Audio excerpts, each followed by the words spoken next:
Another type of camouflage is mimicry. In mimicry, animals, they don't try to hide themselves from their predator, just like the other camouflaging or crypsis technique. Like the motion dazzle, they wouldn't hide themselves.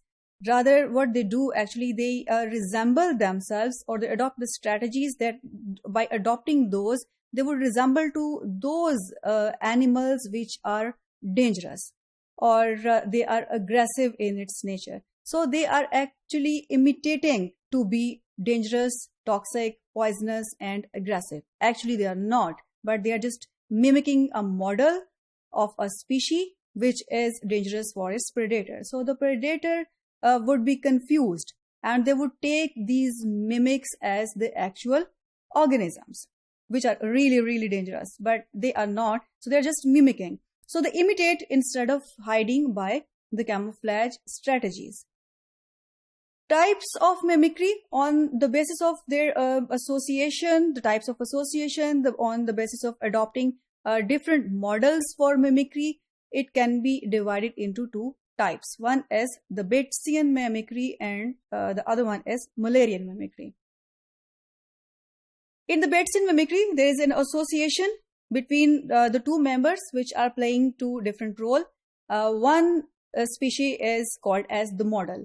And model is actually that species which is toxic or dangerous or aggressive for the predators. And predators, they don't prefer eating it or chasing it.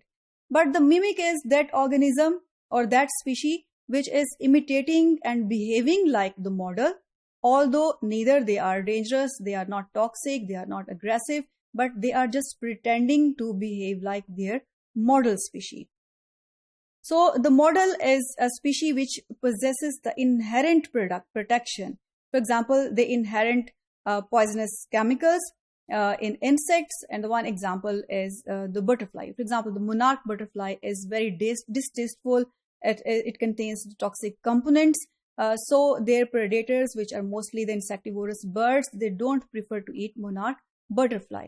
So the monarch butterfly is a model for its mimic, and their mimic is viceroy butterfly. So here in this image, this is a monarch butterfly and it acts as a model. So in true, it is honestly toxic or the distasteful, but here is the mimic, which is the viceroy butterfly. So mimic is the species which lacks the basic protection. They don't have any chemical, they don't have any chemical defense. So, but they are pretending or they are resembling to the model, and this resemblance is so good that the predator would take the mimic as the model. So it would prefer not eating the mimics also. So mimic is taking the advantage of having resemblance to those species which are not preferable or profitable for the predators. Mimics are usually smaller as compared to the models, and it is restricted to the females. Only the female of mimicking species, they will adopt the features of their model species. The reason is because the female, in case of a viceroy butterfly, they are choosing the males for mating.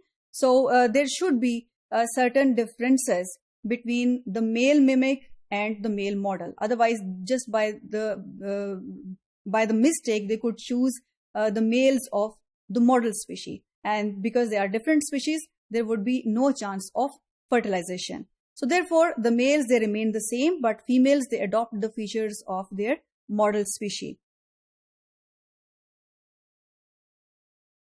Abundance of mimic is also limited by its effectiveness, because if the population size of mimic is growing large, they can't be able to make their predator fool for long time, because the predators, they will identify that smaller animals are mimic and the larger ones are actually toxic or they are actually distasteful. So they would identify the mimics, and they won't be able to hide themselves or they protect themselves any longer. So therefore, the population size or the number of mimic population is limited to a certain level, which is called as point of selective neutrality.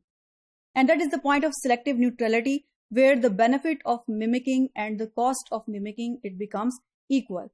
If the population size, it grows above this point of selective neutrality, the cost of mimicking would be much higher as compared to the benefit of mimicking that model. So therefore, the population size wouldn't increase above a certain level.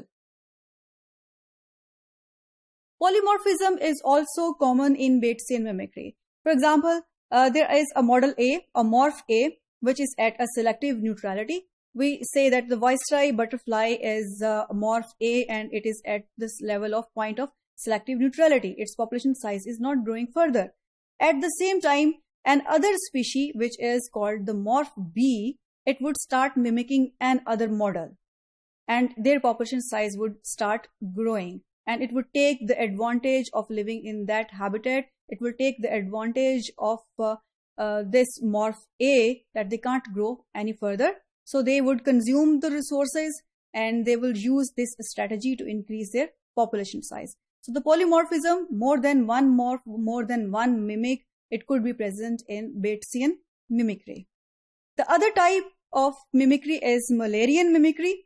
In Mullerian mimicry, both the model and mimic, they are distasteful, they could be noxious, they could be poisonous, toxic, they might be stingy. So the question is, if the both model and mimic दोनों ही dangerous हैं या वो profitable नहीं है अपने predators के लिए, तो फिर वो एक दूसरे से रिजेम्बलेंस जो है वो क्यों डेवलप कर लेते हैं. For example, in this case it is a wasp and in this case it is a bee. Both can sting, so both are left by their predators. Predators इनको फीडिंग करना पसंद नहीं करेगा because they would sting it, but these wasp and bees they resemble to each other. तो फिर इसका benefit जो है वो यही है कि in case of although they are dangerous themselves, they are not profitable, but अगर ये एक दूसरे से रिजेम्बलेंस जनरेट कर लें तो उस केस में दोनों का एक इफेक्टिवनेस जो है उस प्रेडेटर के अगेंस्ट वो इंक्रीज हो जाता है. तो if the predator would learn very quickly in a very short time कि ये दोनों स्पीशीज जो कि प्रेडेटर के लिए एक ही स्पीशी हैं, वो इन पर फीडिंग करना या इनकी हंटिंग करना जो है वो स्टॉप कर देता है. इन दैट केस उसकी जो प्रोबेबिलिटी ऑफ मोर्टेलिटी है, फर्टिलिटीज है, वो रिड्यूस हो जाता है. बजाय इसके कि प्रेडेटर ये लर्न करता है कि ये मिमिक है, ये मॉडल है, तो वो क्विकली ये लर्न कर लेगा कि ये दोनों ही जो मॉर्फ्स हैं ये दोनों ही उसके लिए डेंजरस हैं. रिजल्टेंटली इन दोनों स्पीशीज के सर्वाइवल के चांसेस इंक्रीज हो जाते हैं. Polymorphism is infrequent in Mullerian mimicry. यहाँ पर एक से ज्यादा स्पीशीज जो हैं वो भी एक दूसरे को मिमिक कर रही होती हैं. तो रिजल्टेंटली यहाँ पर पॉलीमॉर्फिज्म की कोई भी एवोल्यूशनरी इंपॉर्टेंस नहीं है because already have number of species mimicking each other. So their model tend to stay the same because एक से ज्यादा मॉडल को फॉलो करने का रिजल्ट जो है वो ये होगा कि प्रेडेटर जो है वो लर्न कर लेता है कि these are mimicking, these species are mimicking each other.